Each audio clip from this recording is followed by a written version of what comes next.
एक था टुकड़ा सेठ और एक थी ब्रांडी सेठानी। ये एक कहानी है, इसका हकीकत से कोई ताल्लुक नहीं। Any resemblance to any living or dead person may be coincidence.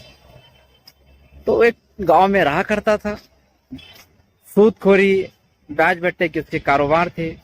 शेतकरी किसानों का जो है तो माल, कपास, तुअर, अनाज वो खरीदा करता था ज्यादा भाव बताकर उधारी में।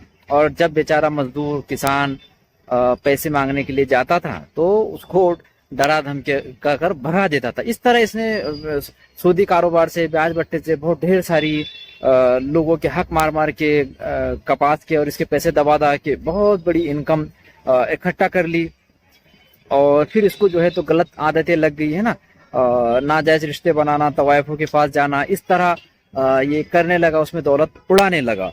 तो जो ब्रांडी सेठानी थी वो भी बड़ी हसीन और जमील थी, उसकी अदाएं, उसके नाजो नखरे और ये सब देखकर कोई भी पिघल जाता था। जब कोई पैसा मांगने जाता था कमजोर तो उसको डरा के भगा देते थे। कोई अगर ताकतवर किसान पैसे मांगने जाता तो ये ब्रांडी सेठानी अपनी अदाओं से उसको कब्जे में कर लेती थी, है ना। फिर टुकड़ा सेठ कहता था कि भाई कल 5 बजे तक पैसा मिल जाएगा आपको, नहीं मिला तो ये सेठानी एक रात के लिए तुम्हारी, है ना।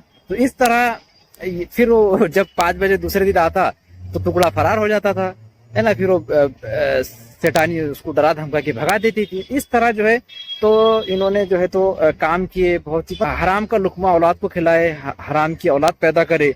तो फिर औलाद भी माँ बाप के साथ क्या करेंगी, कभी जो है तो वो फिर जब अम्मा की इज्जत बेच देते हैं, है ना, फिर कभी बाप की भी क्या इज्जत करेंगे। मतलब आप इनकी स्टोरी समझ सकते हो कि किस तरह है। टुकड़ा सेठ के पास में दौलत की रेल पेल थी, नेता पुढ़ारियों से और कुछ पावर वाले लोगों से उठक बैठक थी। उनके ये बेवड़ा दारू पीना, दारू पिलाना, इस तरह से सम्मत बना के रखा था। और फिर गरीबों को डराना धमकाना, है ना, खोटे केसेस में फंसाना, ऐसा इसने जिंदगी में कई लोगों को जो है तो जिंदगी तबाह की, बर्बाद की। एक महिला का घर उजाड़ दिया, बेचारा उसका पति मारा मारा घूमता रहता है। लोगों को तकलीफ देने के बाद फिर जब कैसे इसका ढलती का वक्त आया तो इसका ना खुद का मतलब जगह है, ना मकान है ना, किराए अतिक्रम की जगह में इसने घर बना लिया, किसकी जगह तबाह करा, डरा धमका के गरीबों के ऊपर। इस तरह इसका चलता रहा। और तो इसके पास में जो राजनीतिक संबंध थे, दौलत की रेल पेल थी, जो कनेक्शन थे, कॉन्टेक्ट इसने बनाया था, उसका ये दुरुपयोग करता था। और एक मर्डर हो गया, किसी एक व्यक्ति नहीं करा, लेकिन इसने जो है तो पूरे उसके खानदान को, भाई बहन को, बच्चों को, सबको जो है तो खोटे आरोप में फंसाया। यहाँ तक फंसाया नहीं बल्कि उनको सजा भी दिलाया, उम्र कैद दिला दिया। यानी इतना इसने जो है तो गलत काम किया है। ये एक्सपर्ट था गलत काम करने का, खोटे आरोप में फंसाने का। लेकिन जैसे जैसे वक्त ढलता गया, जब ये टुकड़ा सेठ जो है तो बूढ़ा होने लगा, है ना, दौलत इसके पास से जाने लगी, है ना, ये उड़ाता था अय्याशियों के अंदर, दारू में, तवाइफों के ऊपर। तो जब ये खाली हो गया तो फिर आदतें खसलतें वो नहीं गई, बच्चों को भी तो नशे की और गलत आदतें लगी, है ना। इसके बच्चे भी जो है तो शादीशुदा औरतों के साथ में जो है तो वीडियो कॉल करना, उनसे लफड़े कराना, उनके तलाक करा के फिर शादी कराना, ऐसे इसके बच्चों ने भी करे। तो इस तरह एकदम कैसे एक हराम की नस्ल, हराम की जो गलत तालीम देंगे तो उसका नतीजा हमको देखने को मिलता है। और ये ऐसा कहता था कि भाई जिंदगी में तो मैंने बहुत लोगों को तकलीफ दिया, है ना, लेकिन मरने के बाद भी मैं चक्कर में डालकर जाऊंगा। तो उसने ये खोटे आरोप में फंसाना जारी रखा। और फिर क्या हुआ कि एक दिन उसको पागलपन का दौरा पड़ा। शाम में मगरिब के समय जब सूरज गुरूब होता है तो ये जोर जोर से गालियां देने लगा, चिल्लाने लगा, गंदी गंदी गालियां देने लगा। और गालियां देते देते इसका दम निकल गया। तो आप सोचिए कि मरने से पहले कोई ऊपर वाले का नाम लेता है, कुछ उसके लिए लोग जो है तो प्रार्थना करते हैं, कुछ अच्छा पढ़ते हैं, है ना, तिलावत करते, तो इसको वो भी नसीब नहीं हुआ, कलमा नसीब नहीं हुआ। गाली देते देते इसका दम निकला।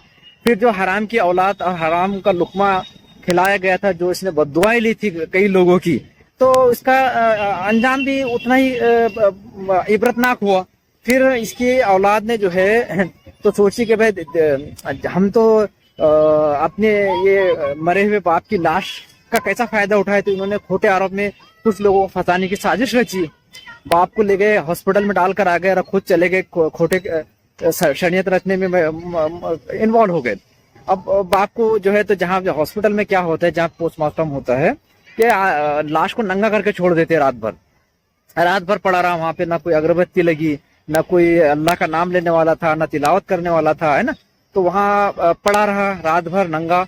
फिर सुबह में जो है तो डॉक्टर है, उन्होंने सर फोड़े, सीना चाक करे, पेट चाक करे, इन्हें पूरी चीर फाड़ करके पोस्टमार्टम किया गया। उसमें पता चला कि भाई ये गालियां देने से, पागलपन के दौरे से मरा है। तो ये खोटे आरोप में फंसा नहीं सके।